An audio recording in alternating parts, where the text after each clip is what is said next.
Just after midnight, in the early morning hours of March 24th, 1989, a giant oil tanker, a 200,000-ton oil tanker, found itself in just about the worst kind of trouble that an oil tanker can possibly find itself. It had just set sail from its home port. It was on its way to its destination, and then, boom, this giant tanker hit a reef in the open water and started spewing crude oil uncontrollably all over the place. The tanker had only made it about 25 miles from where it left from, a tiny port city called Valdez, Alaska. The Exxon Valdez oil spill was, at the time, the worst oil spill in U.S. history. In all, about 11 million gallons of crude oil released into Prince William Sound. But when it came to cleaning up all that oil, something very telling happened. The president at the time, George H.W. Bush, Poppy Bush, sent the commandant of the Coast Guard up to Alaska to run the cleanup effort. And in the course of running that cleanup effort, the commandant of the Coast Guard told Exxon that he was going to need 5,000 workers to help clean up the beaches up there. Exxon said, 5,000 workers? No way. Exxon told the highest-ranking member of the United States Coast Guard, no. Now, the commandant of the Coast Guard, knowing that he had been sent up there by the White House, told Exxon that maybe they would have to take it up with the White House. Exxon said, well, that's no problem. And a short time later, after receiving a call from Exxon, the White House informed the commandant of the Coast Guard that actually, yeah, he was not getting those 5,000 cleanup workers that he had requested. Fast forward to 2001. The state-owned oil company of India wants in on a giant oil drilling project happening off the coast of Russia. India's state-owned oil company gets a sign-off from Russia, but there's a little problem. The company that's operating the project is Exxon Mobil, and Exxon Mobil is not so sure about the Indians getting in on this thing. In a meeting at the White House that year, India's prime minister tries to lobby then-President George W. Bush, Bush the Jr., to push Exxon along on this issue, saying, why don't you just tell them what to do? President Bush's response, quote, nobody tells those guys what to do.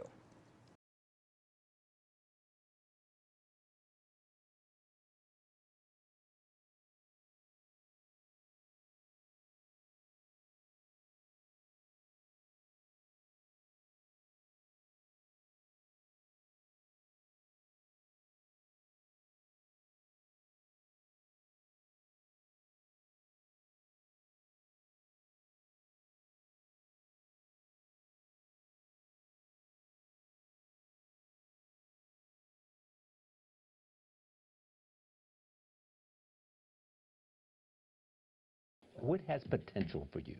I mean, beyond natural gas, which you've expressed yourself both in terms of your resources and your brain power, beyond that, where is something that we might not know about that you're keeping your eye on because you think, this might be some here, there may be something here?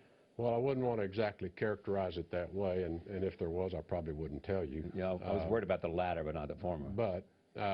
But we do follow very closely all of the technology developments in the non-oil natural gas space, because if there are improvements evident at rates faster than we expected, we want to know about that, because we've always felt we have the financial wherewithal to enter that space anytime we choose.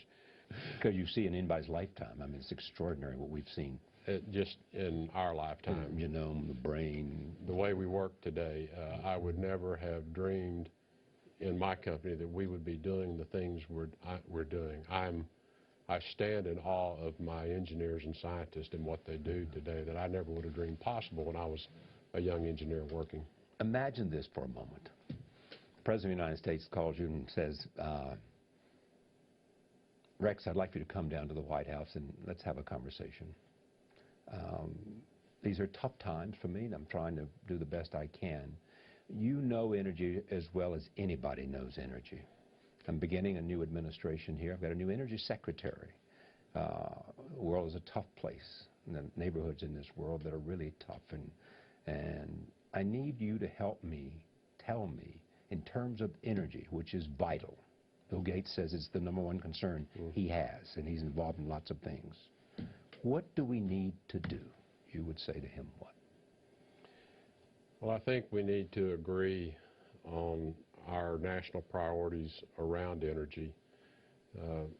Try and frame that in a way that it informs us, the people that are in that business, but not just us that are in the fossil fuel business, but it informs others who are pursuing other forms of energy, and map a way forward that allows, in my view, allows the market forces to come to bear on how those options and alternatives are sorted through and advanced.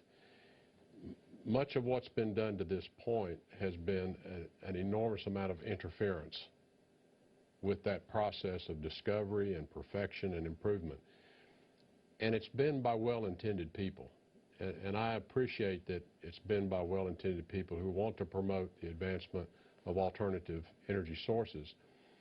But in the kinds of programs that have been put in place that involve mandates and enormous incentives, in effect price controls on how the energy offtake occurs from wind power and solar power, that I've always expressed to people that what you have really done is you have shackled the innovative process.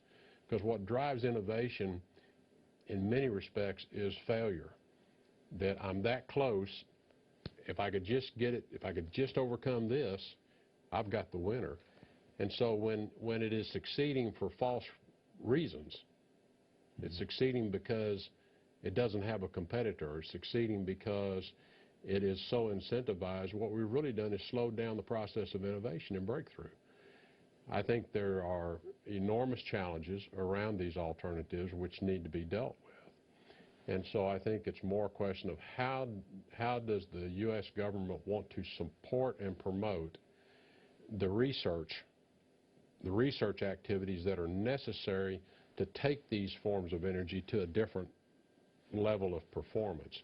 And whether that's, battery technology, or whether it's efficiencies of wind, or whether it's transmission systems that behave in different ways, how do you want to supply the underlying research but then allow the commercial activities up here to move about in the free market? So you're saying you want to see government plant more seed money in terms of an investment in terms of the alternative possibilities. And there are good models for this. There are good models in the national labs. There are great models through DARPA. There are models out there that have served us well. You gave us the internet. We have so much intervention right now in these energy markets that, in my view, it's not been healthy for the advancement of those alternatives. So you're saying less regulation and more more research? More fundamental research, less mandates. I mean, wind has received subsidies for more than 20 years now. Maybe if we took the subsidy off and it was challenged to have to perform, people would take it to a new level. They haven't had to. They haven't had to. So I think a lot of this is, how do you want to structure our pursuit of our future energy supplies?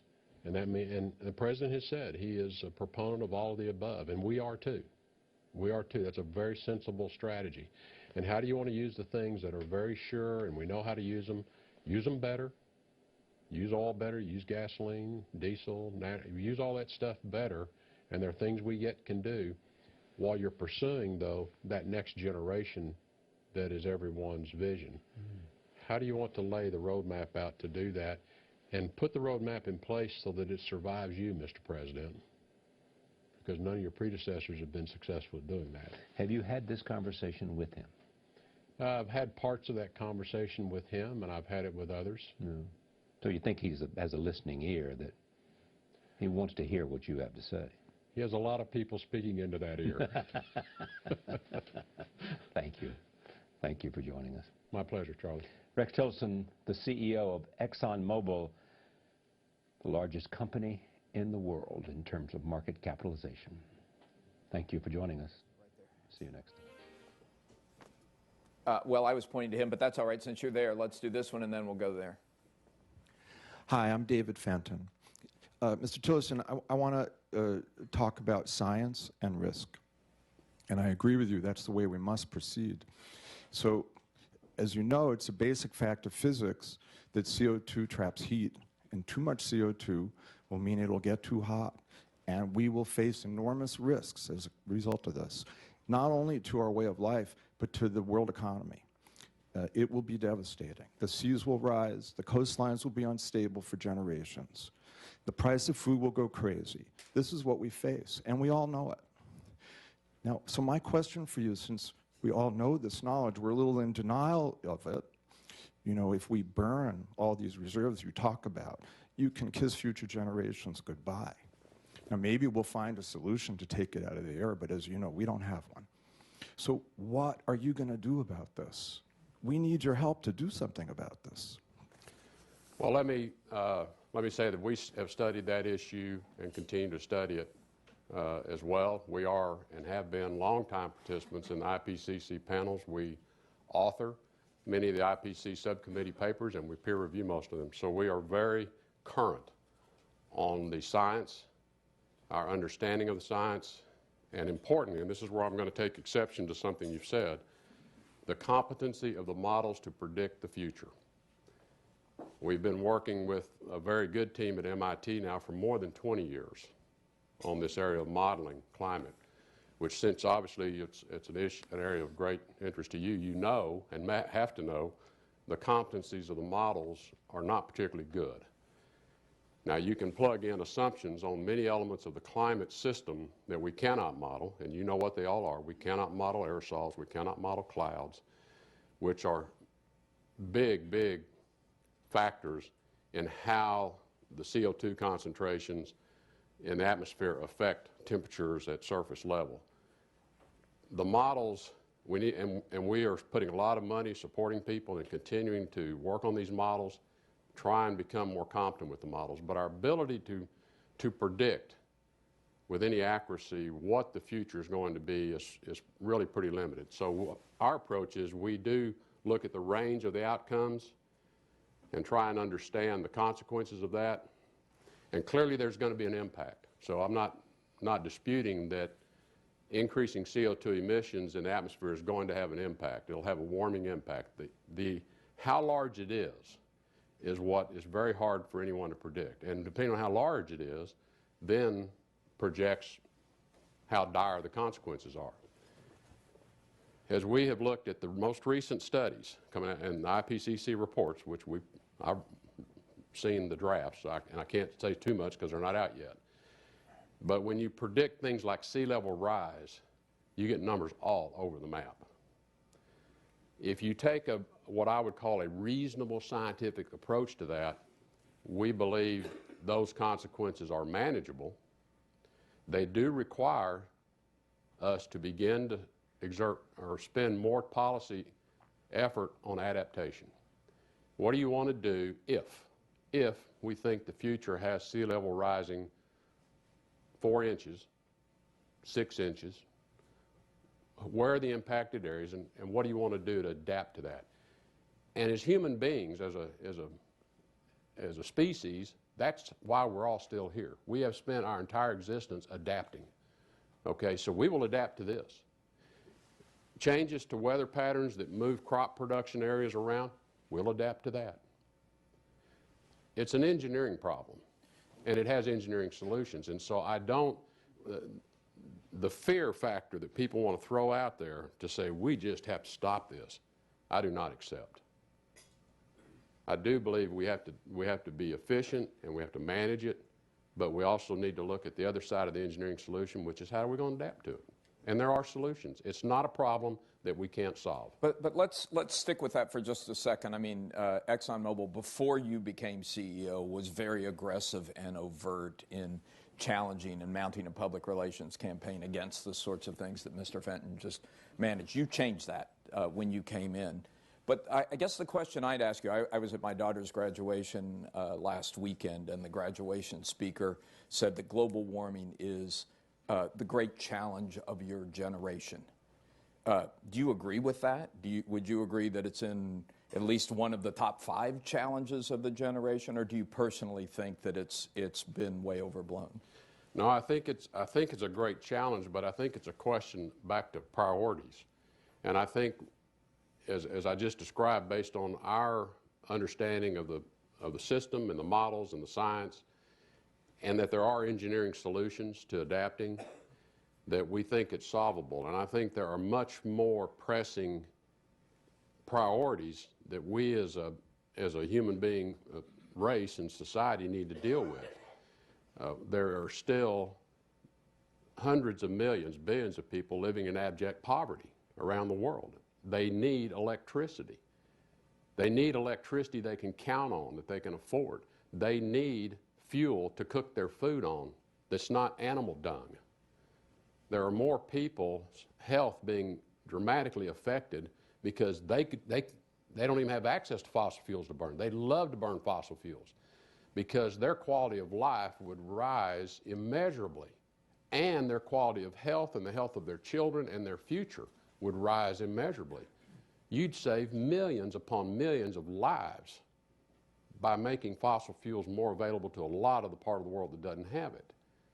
And do it in the most efficient ways using the most efficient technologies we have today. And we continue and have for many, many years talked on our Energy Outlook about the importance of ongoing energy efficiency, continuing to carry out economic activity with a lower energy intensity.